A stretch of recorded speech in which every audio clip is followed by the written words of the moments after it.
Hi my families, எல்லோரும் எப்படி இருக்கிறீங்க? நான் ரொம்ப நல்லா இருக்கேன். ஸோ இன்றைக்கி என்ன வீடியோனா, அதுக்கு முன்னாடி நம்ம சேனலை இப்போ தான் நீங்கள் ஃபஸ்ட் டைம் பார்க்குறீங்கன்னா மறக்காமல் சப்ஸ்கிரைப் பண்ணிக்கோங்க. பக்கத்தில் இருக்க பெல் ஐக்கனை கிளிக் பண்ணிக்கோங்க. அப்போ தான் வீடியோஸ்லாம் ரெகுலராக பார்க்க முடியும். ஸோ இன்றைக்கி வந்து சர்ச்சுக்கு தான் கிளம்பியிருக்கேன். ஸோ மாதத்தோட முதல் செவ்வாய்க்கிழமை வந்து சர்ச்சில் வந்து அதே சர்ச்சில் ஸ்பெஷல். ஸோ அதனால் கோயிலுக்கு வந்து கிளம்பியாச்சு. இதுதான் என்னோடய அவுட்ஃபிட். எப்படி இருக்குது மறக்காமல் கமெண்ட் பண்ணுங்கள்.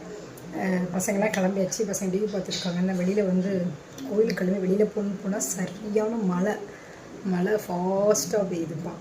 சரி கொஞ்சம் ஸ்லோவாகிட்டு இல்லைன்னா ஆட்டோ பிடிச்சி போக வேண்டும். அதுக்காக வெயிட் பண்ணிட்டுருக்கேன். மழை நிற்க மாட்டு. சரி கோயிலுக்கு போயிட்டு வரலாம். ஓகேவா, வாங்க. மழை நின்றுது. சரி நம்ம கோயிலுக்கு கிளம்பிடலாம் வாங்க. பார்த்திங்களா தண்ணி எப்படி ஈரமாக இருக்குது. மழை நின்றுட்டு அதனால் நடந்தே போயிடுவோன்னு பெய்யாச்சு மெதுவாக. நான் கோயில் பக்கம் தானா, ஸோ நடந்தே போயிடலாம். கோயிலில் பூசெல்லாம் முடிஞ்சதுக்கப்புறம் சரி அந்த நேரம் தொட்டு கும்பலான்ட்டு ஆட்கள் எல்லாருமே லைனில் நின்னாங்க. ஸோ லைனில் நின்றுட்டு பன்னு வேறு கொடுத்துட்டு இருந்தாங்க. செவ்வாய்க்கிழமை மோஸ்ட்லி வந்து கோயிலில் பன்னு கொடுப்பாங்க. நின்று பன்னு வாங்கிட்டு மழை பெஞ்சதுனால உள்ளே வச்சு தான் எல்லாம் வெளியில் வச்சு தான் சாப்பாடு வந்து கொடுப்பாங்க. சாப்பாடு வந்து வீட்டுக்கு கொண்டு போகிற மாதிரி பிளேட்லேயே கொடுத்துருவாங்க. நம்ம இஷ்டம் உட்காந்து சாப்பிட்டுக்கலாம்.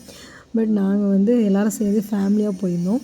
என்னோடய கையில் இருக்கிற குழந்தை வந்து எங்கள் மச்சான் பொண்ணு, குட்டி பொண்ணு.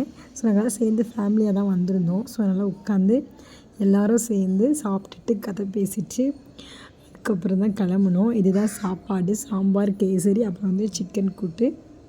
சாப்பாடு நல்லா இருந்து சாப்பிட்டு முடித்தோம். ஆனால் வந்து நான் கோயிலுக்கு வந்து நடந்து வந்துருக்கும் போதே மழை வந்துடுச்சு. மழை வரல, நடந்து வந்தோம். பாதியிலையும் மழை வந்துடுச்சு. அப்புறம் என்ன பண்ண முடியும், குடுன்னு ஓடி வந்துட்டோம் கோயிலுக்கு. எப்படியே மாசெல்லாம் முடிச்சாச்சு. சாப்பிட்டு முடிச்சுட்டு நாங்கள் வீட்டுக்கு வந்து ஹஸ்பண்ட் மட்டும் ஒரு பிளேட் சாப்பாடு வாங்கிட்டு தான் வந்தோம். இந்த மாதிரி உங்களுக்கு வந்து சாப்பாடு வாங்கிய அனுபவம் இருக்கா?